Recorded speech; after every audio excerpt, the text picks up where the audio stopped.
Want to hear the 3, 2, 1? Do you want the 3, 2, 1? Yeah. You love the 3, 2, 1. You know I do. Gary. 3, 2, 1. Hello, everyone, and welcome to the Gary and Kenny Show. I'm Gary Kroger, coming to you from Waterloo, Iowa, and I'm joined, as always, with the Kenneth Seisler in Calabasas. Are you in the bread basket? What does that mean? No, like You like the Bible bread belt? basket. Yeah. Oh, are you in the Bible Belt or the bread basket? We're kind of above the Bible Belt. The Bible Belt's just a little bit above. We're the navel of conservatism. Well, I know there's a bread basket out there. I don't know what that even means. You haven't heard the term bread basket? No, I haven't heard the term. I've heard the Bible Belt. I've heard what's Calabasas? What's the liberal alternative? We're the shallow people of America. Shallow, right? Yes, not very deep. Okay, well, you should look up. There is a bread basket, just so you know. All right, I'll look it up. And I don't want to hurry us along, but we have a very special guest. I know every guest is special. The only thing I just want to comment is I just came back. My daughter had a baby, and a second one, a little granddaughter. Congratulations. They're tiny, these babies. But I just don't understand how there's so many people on Earth, because it's not an easy thing to have a baby. No. And women have these babies over and over and over and over again. And different women, basically. I mean, not usually the same woman. No, a same woman will have a lot of babies. Can I bring on our guest? No, please.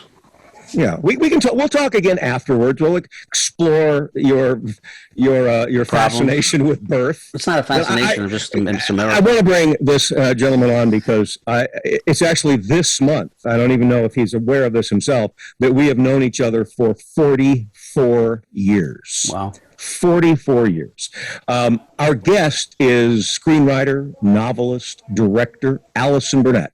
I met him at Northwestern 44 years ago, and I'm going to let him explain his own career path, because I thought back then that his destiny was to be a writer wearing sweaters, living off the coast of Maine. But then he becomes a screenwriter. He leaves New York. He goes to Los Angeles. Before I know it, he's written and directing his own film, Red Meat. He's writing novels as he does this. Christopher, Undiscovered Girl. Then I realized that he is directing his screenplay of Undiscovered Girl, which was known as Ask Me Anything. And he'll correct me if I've got any of this wrong. But just the other day, his latest film has been released. It's kind of a sequel to Ask Me Anything, but it's not really. It's not dependent on that film. And it's called Another Girl. And Ken, do you have a little clip of that or the trailer or something to run? Let's go to the clip. Take a look at that first. Hey, remember that book I was reading, Undiscovered Girl? The one about the teenage blogger? I just finished reading the book, and at the end, she goes missing. Like, she narrates the whole book, and then at the end, her mom takes over and says that a ton of what Katie told us about herself isn't true. I need to know what happened to her. All right, well, let's uncover this mystery right now. Ladies and gentlemen, please welcome Allison Burnett. Allison Burnett. Well, I was expecting another kind of Allison. I'm sorry to ask this question right off the bat, Mr. Burnett. You want to know how I identify? Is that what it is? They want to know how I'm... Okay. I think it's very important that we know up front, because we want to know how to refer to you. I'm them, it. Them, it. Well, quickly, just yesterday, I'm explaining to someone who asks, who's your next guest? And I said, it's Allison Burnett. And he said, oh, I love her work. And it was aware of Undiscovered. I love her work. And I said, no. Allison is a he, which he assumed then was your preferred gender identification. I sometimes wonder if my name has not protected me from some militant wokeness in regard to the fact that I've written these two movies, I've written and directed these two movies and two books that center on the lives of young women. Yes. Yeah. You know, one of the tropes of modern righteous indignation is that is not your story to tell. That's right. Which I find an appalling thing to say to any creative person, because I think everybody's story is any writer's story to tell. And if having lived the story were a prerequisite for writing a good story, well, then, then of course people would only write the thing that they knew Right. personally Well, firsthand. but you know how many times I'm told that, and if people pass that piece of information on us, they will tell people in classes and everywhere, write what you know, write what you know, write what you hear over and over again. In a sense, there's truth to that. But you can know something from having a close friend go through it. You can know it from having your child go through it. You can go through it in a different way and use what you've been through. So, like when I've written novels, three of my books are narrated by a tall, fat, aging, alcoholic, predatory, gay, bipolar guy. Say the name and then B.K. Troop narrates three of my books. And then one book is narrated by a 17-year-old high school girl. And then one book is sort of narrated by a 23-year-old college girl who's a cutter and has been through hell in her life. And then I have one that is narrated by a guy that at the time I wrote it was sort of my age a little bit, but he also was very wealthy and lived in the Hudson Valley and was married to this wealthy woman. And there's a lot of things different. So the only one that's sort of close to me a little bit is the guy, and he's the least like me. Right. I mean, I'm more like the girls. Well, that's that, and I don't mean to, because I agree with you and I understand completely, and I don't mean to beat this horse. But how do you, Allison Burnett, a middle-aged, actually we're late middle-aged, we discovered, right, Kenny? Man, find the voice for a millennial woman? Well, first of all, I don't think I don't know how the hell did Shakespeare write Juliet. I'm not saying I'm Shakespeare, but I'm saying he was a man, in his 40s, probably at the time, writing a 13-year-old girl. At some point, you have to have a very active imagination, but you have to really listen.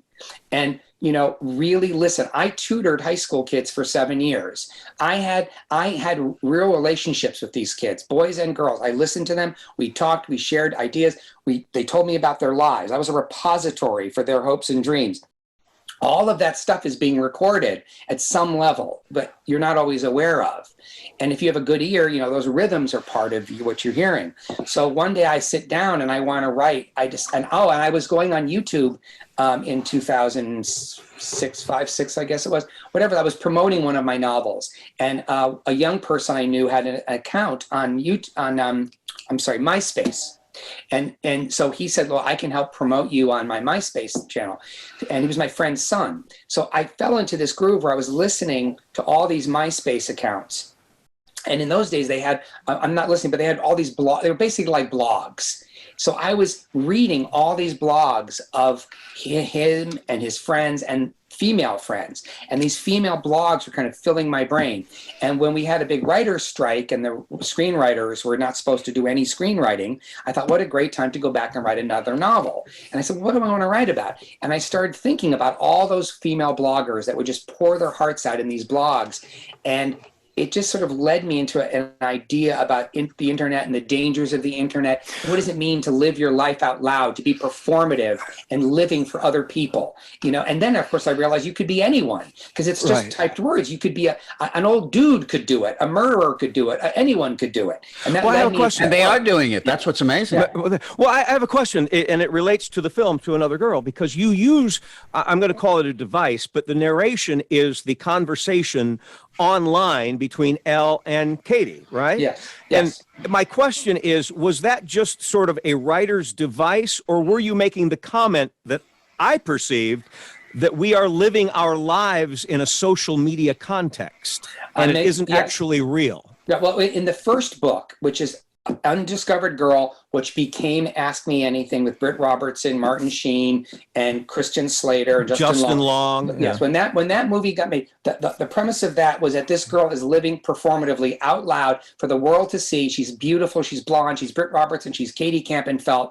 But then as the story progresses, we start to realize that we don't know anything about her. Because even though we're in the book, we're reading her words, and in the movie, we're seeing her act it out, we know all of that is through a blog. And we have not the faintest clue what the truth is about that, right? And then at the end, a truth is presented to you that could be the truth. Could be. Okay, so that was that. But there's mystery. The second book, now, after that book came out and that movie came out, I would get letters because I had a page that says katiecampenfelt.com, and there's a red dot and it says contact me. And so anyone can click on that dot and they can write to Katie Campenfelt. So all these letters started coming in from these girls who read the book or girls that saw the movie, and they're writing in, and a lot of them are telling me their story. And again, they don't even know who they're talking to. They don't know it's me. I could be, They don't know anything, right? And yet they're just pouring out things about themselves. And I need to know what happened. You've got to tell me what happened. And I write back, Undiscovered Girl is a novel. You know, but through that, I developed a rapport. People want to have contact with other people, and they'll do it, and they want to believe that there's somebody out there listening to them. But ultimately, social media, I guess the point, the books and movies is a fictive media, like a fictive medium. Everyone is creating a persona that they project. I mean, I'm a million things, but when I'm on Facebook, I've narrowed it down to just a few, or on Twitter, because I know that my followers expect me to be political, but I don't put like raunchy, disgusting jokes on Twitter because I would lose my followers. My brand is mostly political and sort of, I collect old ephemera. So I sometimes I'll post old things, or I reminisce about, do something about history, but mostly it's political, right? But there's a million sides to me. So someone could think, oh, what a great guy he is. And I could make a joke that would make them vomit because I'm also really a scabrous wit, but I keep that I keep that away, right? So we're all branding ourselves every minute we're online. Now, what happens when danger lurks out there? What happens when someone you can't trust, or a killer, or is creating an identity? You have catfishing is obviously, we all know about catfishing, but I think we always see it as some dark little weird corner. And I guess these books are presenting the idea that when you live out loud and you live in your imagination and you don't deal with your shit, you project it all out there and are looking for answers from strangers, that you're in great jeopardy. And the second movie, which is out now, Another Girl, is positing like what happens when a girl is really troubled and she's bonding and forming a friendship with someone she meets online that could or could not be real. The dangers of that. I want to go back to the beginning in a second, but this begs the obvious question. Is there a threequel? Is there something next? It seems quite logical.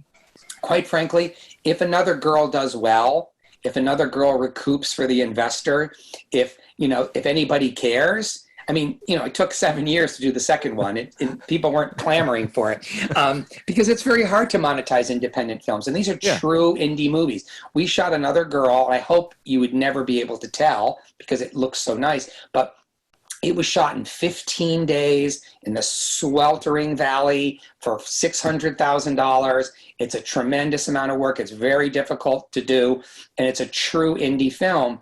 And I think I have a really good third movie here that would, quote unquote, explain and help give people some of the answers that they're kind of craving. But for right now, there's no sort of immediate plan or need. And that's why I had to make Another Girl freeanding, because you can't really make a sequel 6 years later. You just can't do, or 7 years.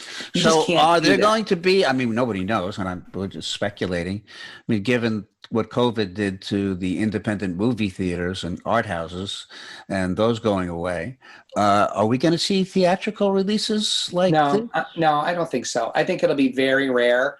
I think indie houses will largely be converted to revival houses, maybe places where you can go see. Yeah, you can see old movies and big screen, or not even that old. Like Quentin Tarantino owns a house like this in LA, and they don't just go to in the old days when you went to those movies, they were only the black and white 30s and 40s. So is it really just going to be the streaming services that are going to support? Yeah, I think I remember Premiere Magazine did an article. I don't know if you remember this. I think I'm going to guess it was about 15 years ago, where they predicted every single thing that happened. And it seemed absolutely unthinkable at the time. Did they do any stock picks? Here's what they said. TVs are going to be large and flat. Right. They will hang on your wall. And we're going to watch movies from home. Yes. And they even said that you'd have a painting on the screen when you weren't using the TV. What they didn't see was COVID, but that just accelerated the entire thing. Part of our show, the reason that some people enjoy it, is because we find people like you, Allison, who have had an interesting career arc and have found success in a number of ways. And sometimes there are touch points, there are commonalities that you find in how things happen. So I want to go back those 44 years. Do you remember when we met? Of course I do. I can do a lot of editing. We met. We met at the a WAMU meeting. It was a big school show at Northwestern. They do this huge show for the alumni. It's got a big budget. It's on the big stage. I believe that first meeting is in the fall, like maybe around November. Like it sort of leads into the holidays, right? Because they let people get acclimated, and And I remember sitting in a chair. I was a 17-year-old freshman, and you walked in wearing a white shirt and a black vest, and you tripped in front of everybody on purpose. And you did like a pratfall, and everybody laughed, and everybody liked you. They laughed. You were a sophomore, but you were already a presence. People like to see people fall. And I think after the first meeting, I walked up to you, and like we just started talking and became friends right then. Alice and I were inseparable for many, many, many years, all through college. We had a lot in common. We were both under 137 pounds. Right. Combined, we had one leg. We were very, very skinny, and we wore painter's pants and white shirts.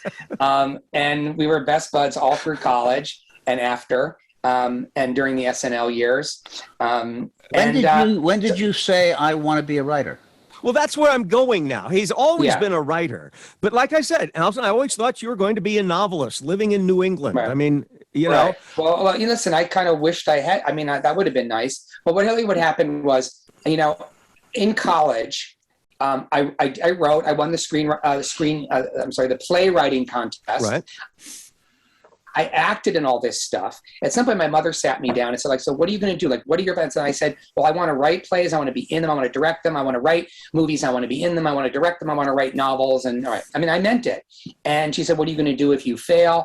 And I said, well, after 10 years in New York, if things are going nowhere, I'll just move to LA, write screenplays, and get rich. That's what I said to her after 10 years. All right. So I graduated at 20. I graduate early. I moved to New York City. I abandoned Gary, leave him back in Chicago, and moved to New York.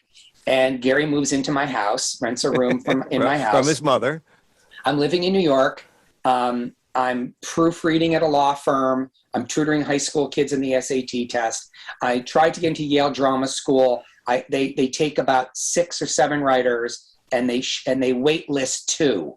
And I was waitlisted twice. It was brutally painful. And one time, somebody didn't show up the first day and didn't go. And they didn't go to the wait list. And I called them and go, why aren't you taking one of us from the wait list? They said, oh, that's sort of an honorary. Like, we do that as an honorary thing. We don't really expect the person. It didn't mean anything. It didn't mean anything.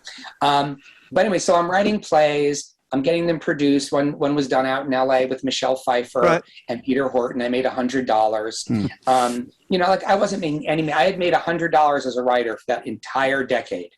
And meanwhile, Gary, who was not lighting up the stage at Northwestern, because he was all over the place. I mean, he wasn't like he was a passionate, devoted theater person. He had girlfriends and having ups and downs. Suddenly, Julia Louis-Dreyfus, Brad Hall, they're all arriving in New York, and they're on Saturday Night Live. You can't imagine what an unbelievable fairy tale that is, to have people on Saturday Night Live. It's like unimaginable for them too, and for us, for everybody. Right. So suddenly my best friend is on Saturday Night Live.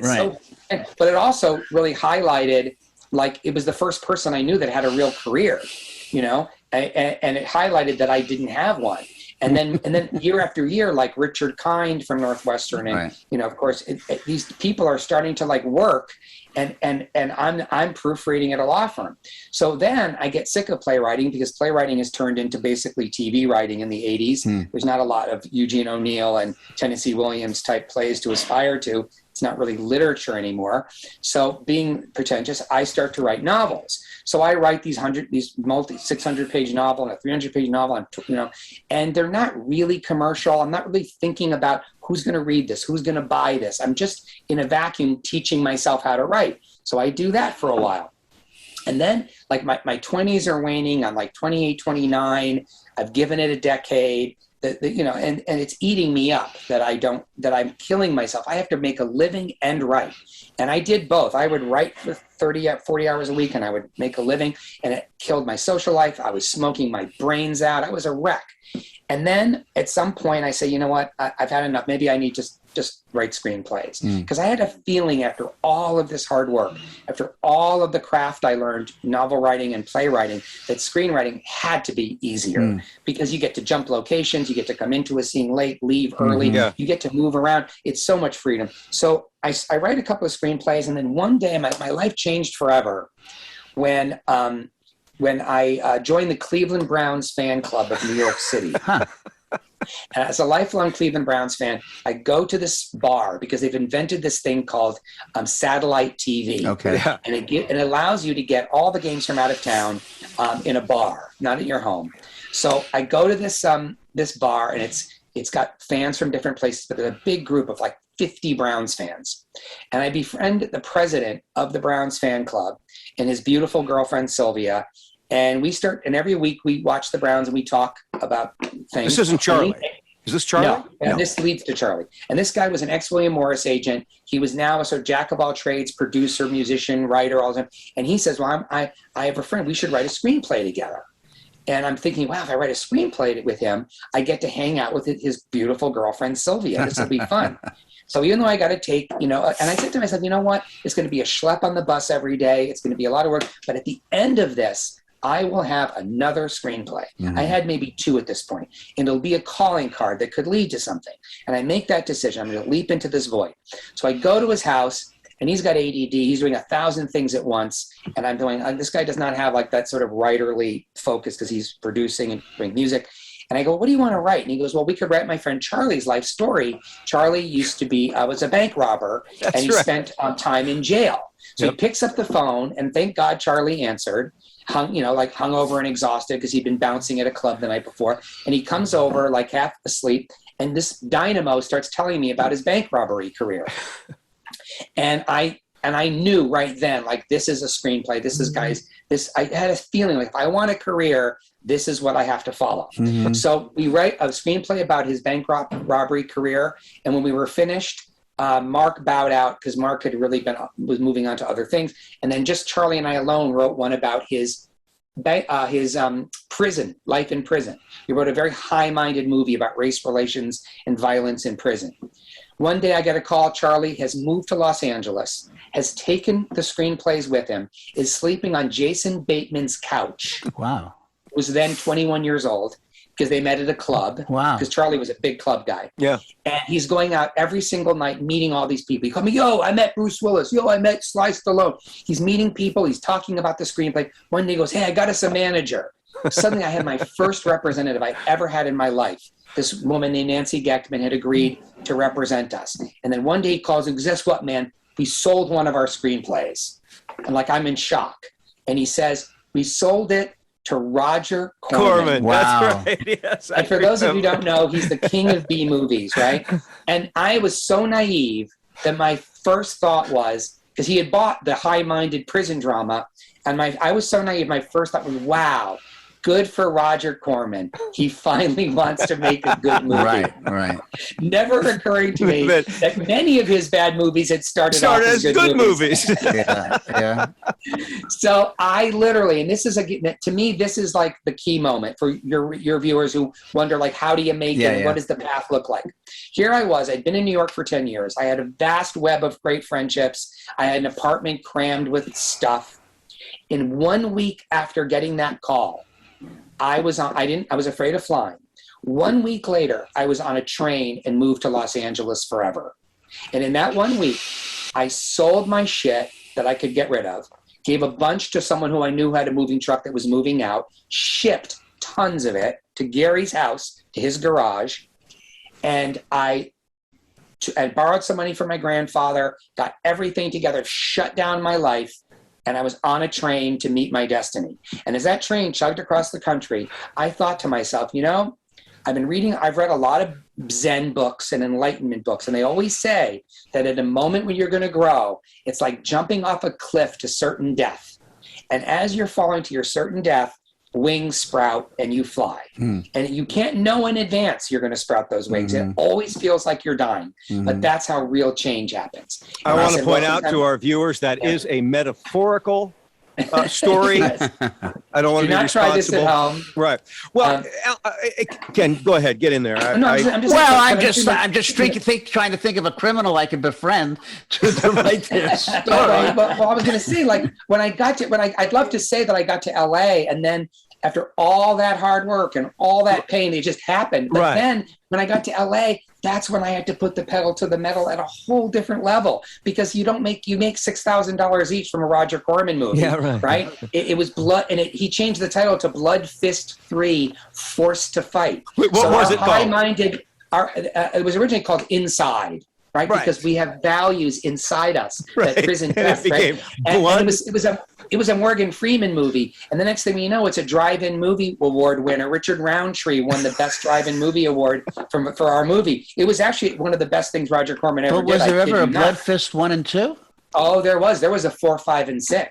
There was, but you had nothing to do with 4, 5. Nothing to do with those. And he offered us one of them, and we turned it down. Yeah. But so I get here, and Charlie's here. He's sleeping on my floor. My girlfriend comes out to meet us. We're living on, and I go bankrupt. And then I'm working and working. I have to go back to proofreading. Humiliating. I got to go back to proofreading.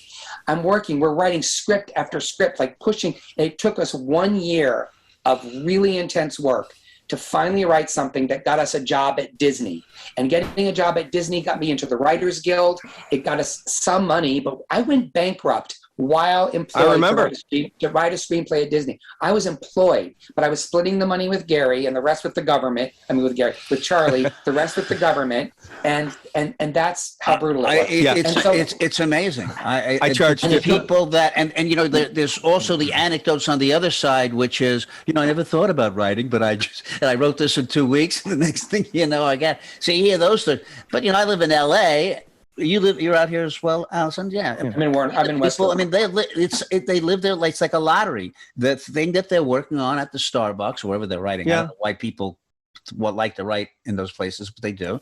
And it's hope. They will sit there. I tell you though, two things. I miss that. When I lived in LA, working or not, every day I woke up, I felt like I was buying a lottery ticket. This could be the day. Right. And I really fed off of that, and I still miss it. But I want to go back to something, because, Allison, to me, this was the funniest thing you've ever said. It's the funniest joke ever. And as you were talking about Blood Fury 1, 2, and 3 or whatever, when I got to New York, Allison and I figured, well, we're going to go to porno shops. We're going to go into some adult bookstores. And there was a magazine. No, there was a video that you could rent called Black Ass Masters 2. And Allison said, well, if you haven't seen Black Ass Masters 1, you really can't go right to 2. No, you can't. you need the backstory. There's no point. It doesn't hold up. Yeah. But we digress. But I was going to say, when we got to when I got here, and when Charlie and I worked, we got into the union, right? So now we're getting closer. We're getting better reps. Things are moving. Things are happening. It took me 3 more years of an ungodly amount of work, and Charlie would write for 2 or 3 hours a day at the most, and he'd go home and he'd start partying and live his life. Right. When he went home, I would then write something else alone. Mm-hmm. So I'm writing scripts alone, writing scripts with him, and 3 more years of that. So I'm now 4 years of an incredible amount of cigarettes and work. And one day I get that lottery ticket, finally comes. And it wasn't something I wrote with Charlie. It was something I wrote on my own, and it went out on a Wednesday, and it's sold on a Friday, what you dream of. And that, so literally, it goes out Wednesday morning to all the studios. And that Friday at 4:00, I now have made, no matter what, $350,000. Was this Autumn Romance? That was real money. Was that Autumn Romance? Freckles. Oh, that was Freckles. Autumn Romance comes soon. And that night, but that was quite a bit later. And then that night, we all went to the Palm. And you were there, yes, right? I was there, yes. Yes, and I invited 10 friends and spent $1,000 and bought everybody lobster and steak. So that's how fast. Go out with a script on a Wednesday, and then Friday, and I was guaranteed $350,000. That script eventually never got made. And eventually it went into turnaround, and Kevin Spacey decided he wanted to be in it. They gave me another $250 to rewrite it. I made $600,000 on a script that took me 8 weeks and that never got made. got done. That's Hollywood. And right? I don't know if days, are people aware of ghostwriters. I don't know if you do any of that, but there's so many people who make living out here. Just the script doctors is what I meant to say. Yeah, there are people that never get their name on a script and they make $1 million, $2 million. Well, you've done a lot of script doctoring, right? I mean, you've come in and done rewriting. I've never been in one of those people where they bring you in and say, hey, I did it a little bit for Tom Rosenberg at Lakeshore, but I've never had like the studios call and say, hey, do a week on this, do 3 weeks on this. I do thorough rewrites. I don't get the really high paid where you're just, I never fell into that. Well, I had 6 movies made at Lakeshore, and Lakeshore was a mini studio. It was like a small independent. It was an independent, but it functioned like a studio. Mm-hmm. And so that was a great experience. And I got tons of movies made, and rarely was I ever rewritten. That was the real thing, that I was not getting my work shat on like the studio writers do. Right. Well, I want to go into Autumn Romance a little bit because I was aware of the genesis of you mean Autumn in New York? Autumn in New York. Yeah. Autumn Romance was a play. That is correct. Right. I'm getting my Burnett's confused. Your Autumns. But anyway, that script started out a little bit. Did that get taken out of your hands a little bit? Yeah. What happened with now, like 6 years had gone by since Freckles sold, and I'd gotten assignments, which means, they rarely got made in those days when you get assignments at the studio. They had so many jobs in those days. All that's gone. Yeah. There were jobs everywhere. So you'd get a job, you'd make $250,000, you put your heart and soul into it, just get thrown on a shelf. Even if they loved it, nothing ever, so few things got made. But I'm toiling along, and I don't think I've even written any fiction. I'm just doing these jobs. And then I decide I get an idea for a spec script. I write Autumn in New York, and it goes out and it gets optioned. And it was the first thing I'd written since Freckles. And I remember at first I was disappointed it didn't sell to the studios, it optioned to the studios. And then I just woke up and I realized, the town doesn't care whether you sell it or an option. It's an announcement in the trade, sure. And 2 in a row is very important. It ended up becoming 9 in a row. Every original script I wrote was selling for years. But because I discovered a pathway on how to do that. I even made a video. It's not a great video in terms of the production value, but it's out there somewhere. It's like an hour on how to sell a spec script and how the strategy of it.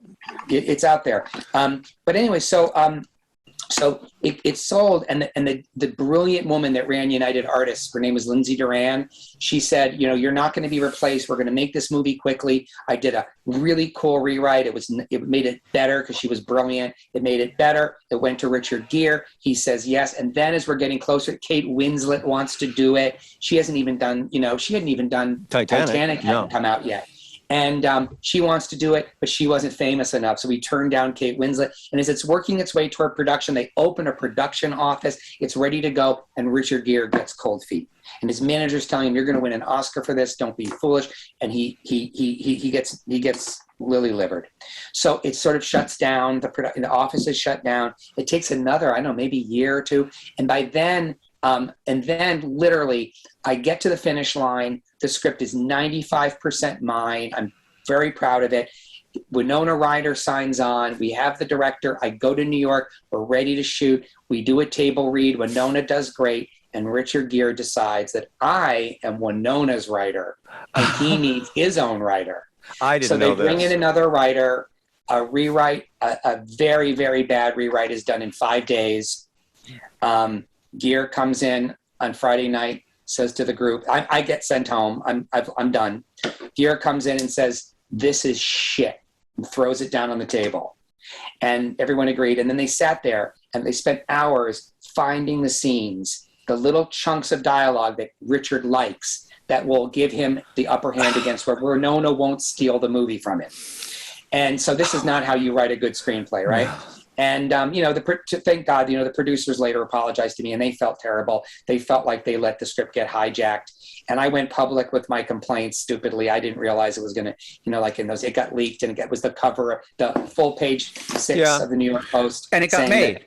It got made. And I know a lot, I liked it because my affection for you, and I could find the Allison Burnett moments. But there's a lot, there's a ton of me in it. There's a ton of you in it. There's just moments where things go weirdly off They just go weirdly off story, or the sound of things. It gets I know weird. a lot of people who love it. It's a film that they revere. So, it's a great. You know how I was talking about it's a miracle that we have so many people on Earth? Mm-hmm. It's a miracle that so many of these movies actually get made, because they literally, there's so many things that can tip it just in any direction. You have stumbled onto a big piece of wisdom here. I've heard certain quotes. One of the quotes I've heard is literally word for word what you said. It is a miracle when anything. You know who told me that? Charles Durning. Charles Durning read the bank robbery movie I wrote with Charlie, and he goes, "Guys, I'll attach myself as the old bank robber. I'm happy to do it. I just want to tell you guys, you just hit town. It's a miracle when anything gets made." And he died, and it didn't get made. The second thing is that there are so many things that can. It's a miracle when something's really good. Yeah. There has to be a controlling force. That's what it is. It's one vision that everybody just follows. Right. There has to be. It's impossible when it's by committee. Hey, now before we lose you, I want to. Okay, so I turn around. I'm lost in my own fog of LA. I have my own story to tell, and we weren't touching base as often as we used to. And then I turn around, and you're making Red Meat. Mm-hmm. I mean, and you're directing it, and I'm going, wow, my buddy found the financing and can direct already. How did that come out of the ether? That's a good question. The only reason I had the confidence to direct is that I had a movie directed by Gregory Hines, who had never directed in his life. And when I saw how little he knew, I mean, really how passive he was, I hate to be cruel to the dead. He's the greatest tap dancer in the world, but he was kind of lazy. Like, he wasn't excited. He wasn't invested. And it still turned into a semi-presentable movie. And I thought, I was on the set. I go, man, I can do this. I know what this scene means. That's how I ended up a director. I would see somebody else direct and go, I can do that. I can do that. Yeah, I can do that. I can do that better. And I had directed theater, so I had confidence in my knowledge of and every writer is directing while they're writing, right? Yeah. So I knew. So the question is, well, what about the camera? Well, I saw how little he did with camera. I could do more than he was doing with camera, because I knew where I thought the camera should be. And the DP, he just let the DP do whatever he wanted. So I had the confidence to do it. I had a director who I really liked who wanted to do Red Meat. But after I sold Freckles, that first script, I had money that I got another job. I had enough money where I could say no. So I said to that guy, no, you can't direct. Only I'm directing Red Meat. And I had two places that wanted to do it. It was low budget. It had sex in it. It had tons of comedy. It was a commercial indie movie. And I said, I'm directing it. That's it. And both places said, fine. And then one of them got the money first. And it was only $500,000. We shot it in 18 days. I mean, a big thing for a director is not showing any weakness, because they will pounce. If there's any weakness, they will pounce. So you have to be resolute. You can't have any crack. Like, well, if you can't set it up with me, then da da da da. Well, Allison, and your films you've had an uncanny knack for casting. I mean, you had Lara Flynn Boyle in that. Didn't you more or less discover John Slattery? It was his first movie. It was his first movie. But in your films, I mean, it's tremendous. Martin Sheen. I mean, it just how does the casting? Well, I mean, this sounds conceited, but you have to write roles they want to play, right? They got to want to play it. And when it came to Undiscovered Girl, aka Ask Me Anything, what happened was I had a connection to Martin Sheen through my ex-in-laws who had known him for 50 years, but he had said no to everything they ever asked him to do, because my ex-father-in-law was Zalman King, who did Wild Orchid, wrote 9.5 Weeks and did the Red Shoe Diaries. Wow. And his book was kind of erotic and counterculture. And Martin loved him dearly, but never said yes to anything. So they warned me, he's probably not going to say yes. But he, Martin loved the part. He was Your father-in-law was a writer, was a screenwriter? Zalman King, yeah. He wrote. And did he read your material? Oh, everything. And what was he helpful? He was the most loving, supportive, That's fantastic. kind father-in-law. he was like the most divine hippie. Like he had the 60s vibe about him. Bohemian, loved culture. He was not the glamour nudity guy you'd imagine from watching the Red Shoe Diaries. Right. He could do all that, but his heart and soul were the soul of an artist in a very different way. That's what he did because he could make money, because 9.5 weeks dropped him into that world. Right. But that was It's not still who very he really tricky was. to have another person. I mean, I do, when people give me screenplays and read it, you don't want to tear it apart. You know, you see problems, whatever, because you want to encourage them. So there's always, you know. Well, actually, Zalman's wife, Patricia Louisiana Canop, is Zalman's wife, my ex-mother-in-law. They're both passed away. She was actually she was a very successful screenwriter, more successful than he was. He was more the director, and she was more able to give.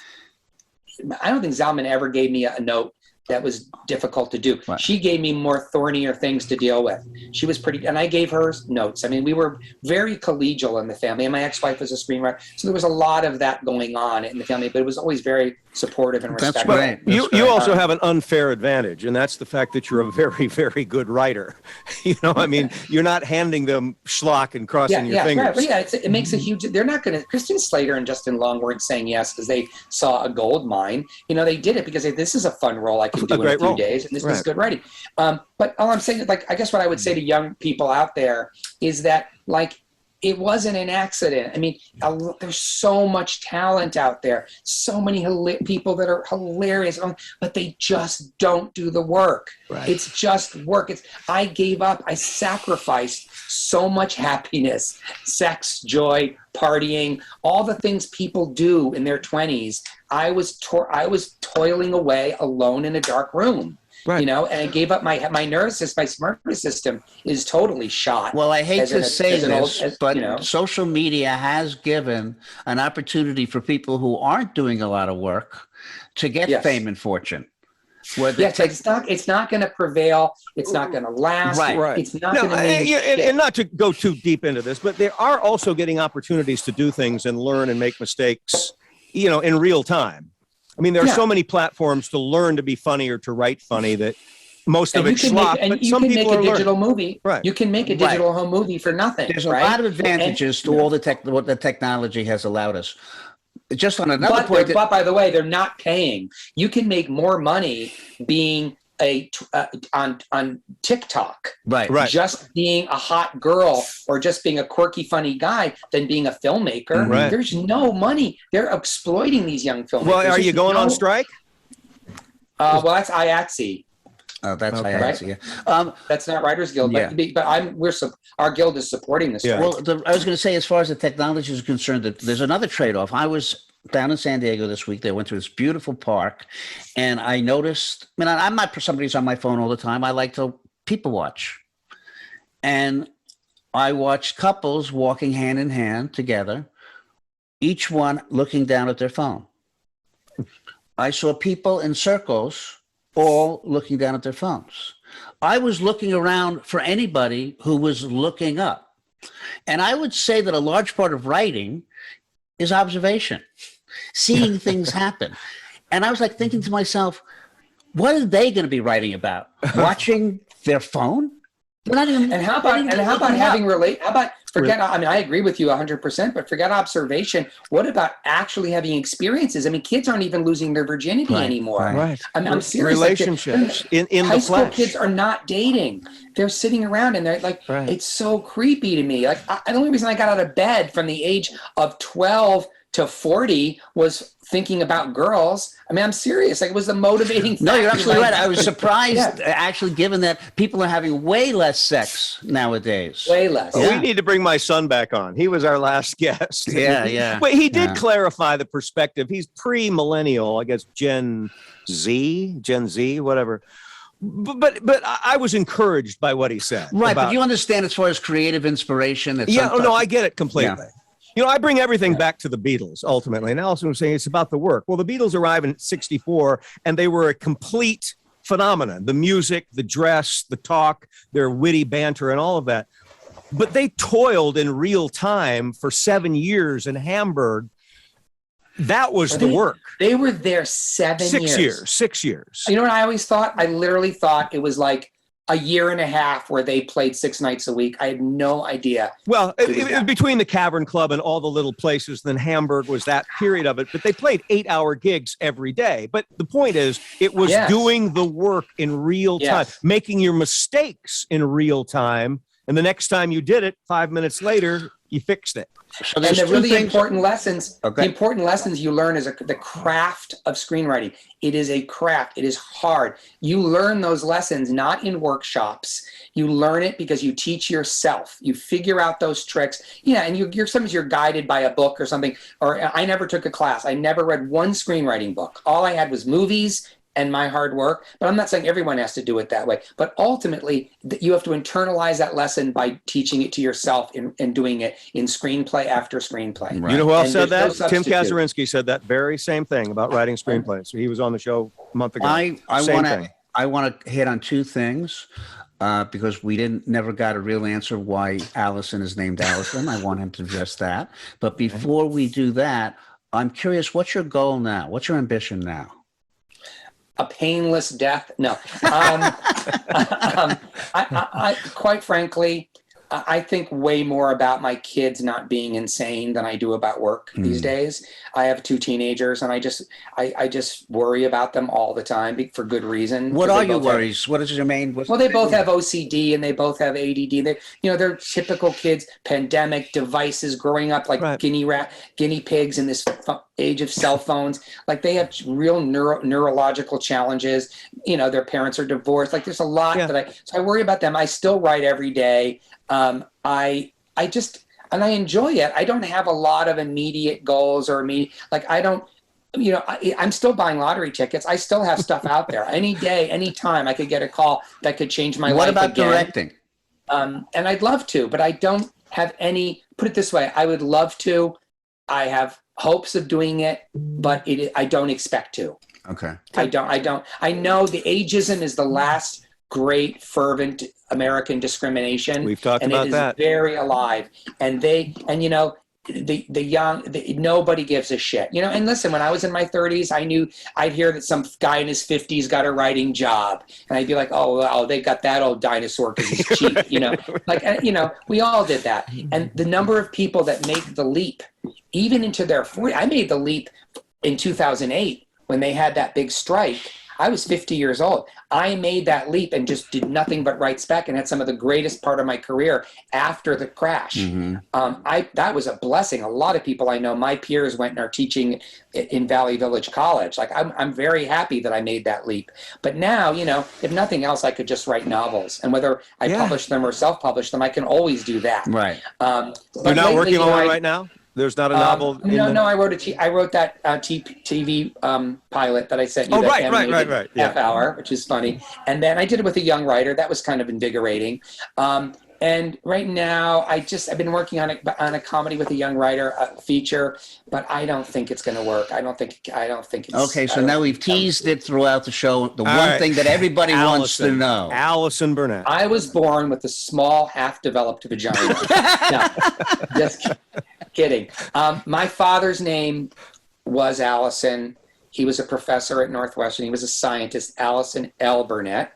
And then I was not a junior because I'm Allison James Burnett. Oh. And then my son is Allison Keats Burnett, Keats. So there are 3 Allisons in the family. I have heard of 2 other Allisons in the world that are male. One came from a line of 3 Allisons, one of whom was on a stamp. They're African American. He is a sociologist, the one who's my peer. And there's an Allison on my Twitter feed. But is there no story behind the original Allison? Well, it's one of those names like Leslie or but it was Dana. Still pretty, but more rare than that. Yeah, it's more rare, but there just are. Yeah, but there are very few. My grandfather was living in northern Maine. He was came from in the world of potato farms. He was not a sophisticated guy. He liked to read, and he had his first son being born in 1932. My dad, and he was reading a Hugh Walpole novel. And there was a character in it named Sir Allison so-and-so. Right, okay. It was a Scottish novel. And he saw the name Allison, and he gave it to his son. And I'll tell you, no one is more shocked by a male Allison than people in the UK, believe it or not. The Brits and the Scottish are more shocked than Americans. Well, there was an Alistair Cook. Alistair, sure. Yeah. That's totally different. That's so much more masculine. Alistair. But listen, first of all, I suppose you could have said your name was Al, right? I call him Al. I often call you Al just so that people don't ask. Yeah, I know. And I do too. Any tradesperson on the phone, if I'm booking an appointment, I'm just Al. I don't want to deal with it. Yeah. You know? Yeah. Well, I appreciate And I say all the time to like the 18, they go, who am I speaking to? I said, Allison. I'm a guy. I have a weird name. And they chuckle. That's okay, sir. But it did probably help the fact that it worked for you because you're writing these the books from this, I've read reviews perspective. that talk about the great female writer, Allison Burnett. Yeah. Yes, I have been mistaken, and I think it probably protects me, like Bill Burr having an African-American wife. Yeah. Yeah. You get away with murder. Yeah. Bill Burr is like the only comedian who has a pair of balls because he's unassailable. His woke credentials are unassailable. Yeah. All right, we've gone full circle, Allison to Allison. So, tell us. I know I went to Apple TV to get the movie. Give us the platform. Another Girl is on DirecTV. It's on iTunes. It's on Apple TV. It's on Vudu. Well, I enjoyed it very much. Oh, thank you. It's on Amazon. And as I said, you don't need to see the first one, but if you're really up for it, you want to do a deep dive into internet thriller intrigue, you can see Ask Me Anything on Amazon, Amazon Prime, Ask Me Anything with Britt Robertson, and then you can watch Another Girl. But if you don't feel like it, Another Girl stands on its own. Yes, and again, I love your movies. My wife is kind of obsessed with your films. I mean, you know how much, she's told you, I think, how much she loved yes. Well, she just watched. Ask Me Anything. Well, Ask Me Anything, but she just watched Another Girl, and That's she great. is such a fan of yours. Well, you just tell the local community in Iowa that if someone can cough up $600,000, I'll do the third one, and we can even shoot it in Cedar Falls. I'm dead serious. I just need $600,000. $600,000? I'll bring it up. It's not like I'm the most popular guy around here anymore. I'm By the way, I should mention something. I want to mention one last lesson for all the people that are looking to break in, okay? The first movie happened because of a bank robber who had never written a word, who came over, and because of the Cleveland Browns fan club, right? A totally unexpected avenue that led to something, right? Red Meat happened because an actress I know dated a German producer, and the German producer got access to the $500,000 we needed.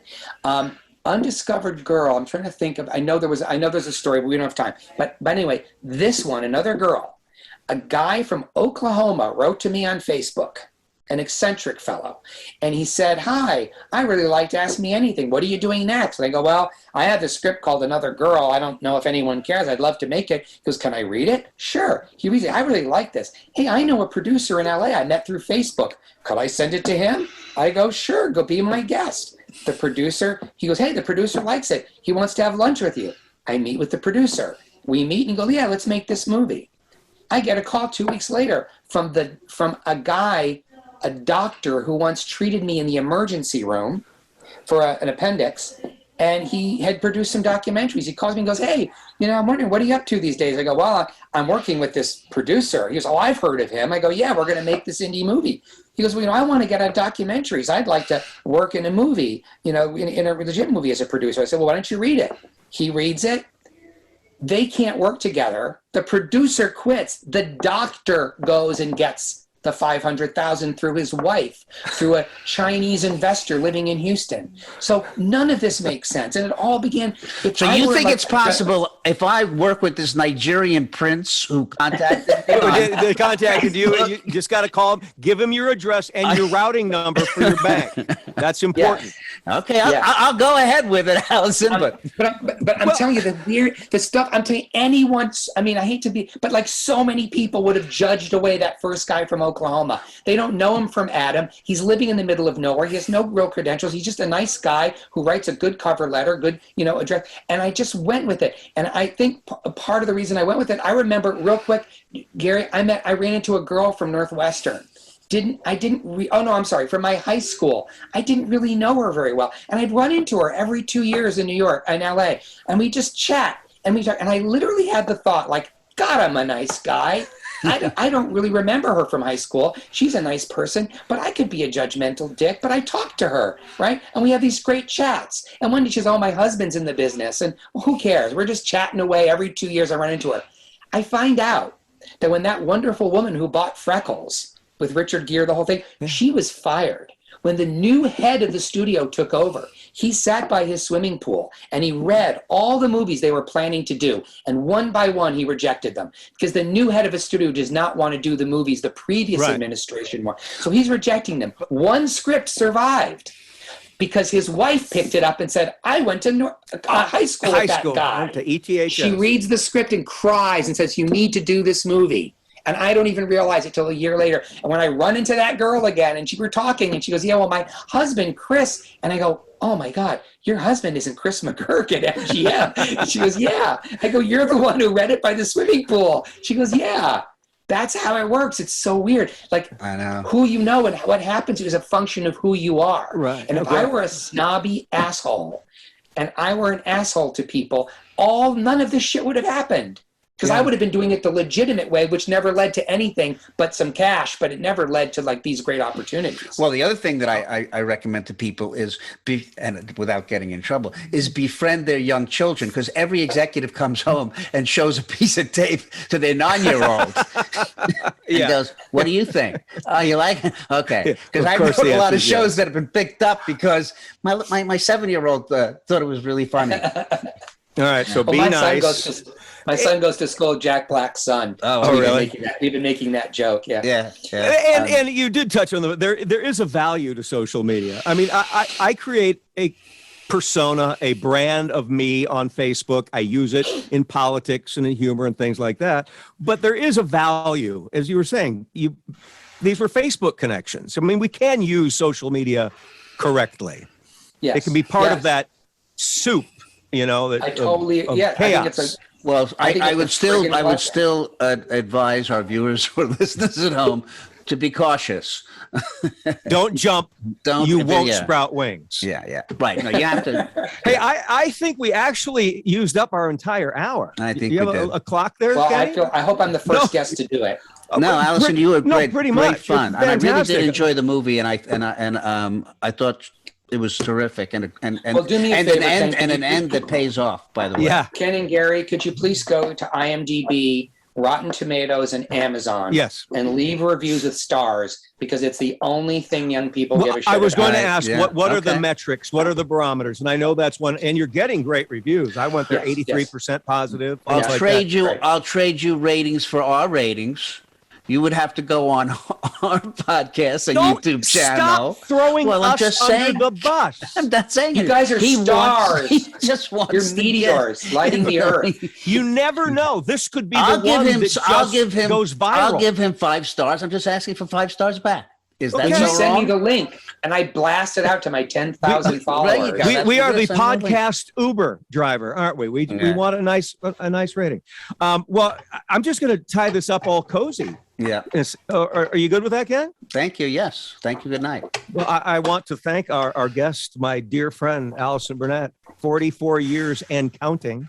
I haven't been back. Lunch is on me next time you're in town. I don't get there much, especially COVID, but that's kind of sort of changing. My son isn't there anymore. He's living with me and going to UNI now. So he changed from being an actor to being a psychologist, which is interesting. So I don't get out there as much, but what a wonderful time it would be to see Kenny and, of course, to see you. So I'll do it. And then we'll talk about your collection. All right. Yes. I'd love to talk about it. Yeah, okay. well, that's the next pleasure one. to meet you, sir. Well, I'm going to say goodbye to you. I'm going to go out and mow my lawn now, and I want to thank our guests, our viewers, our listeners for joining the Gary and Kenny show. Mm-hmm. The Gary and Kenny. My name comes first because I have to do this thing at the end, right? That's correct. You don't like doing this because now I'm going to say, you're good at it. No. Well, not today. You're not good at it. Watch us on YouTube, DBNA TV, streaming TV. Listen to us on iHeartRadio, Apple Podcasts, and iTunes. Are there any other platforms, Ken? Well, I don't know. We should do a little TikTok thing, like little TikTok-y videos. We might start doing all those things, but we're on all the popular podcast platforms and YouTube. And once again, DBNA TV. Yes. Find them at www.dbnatv.com.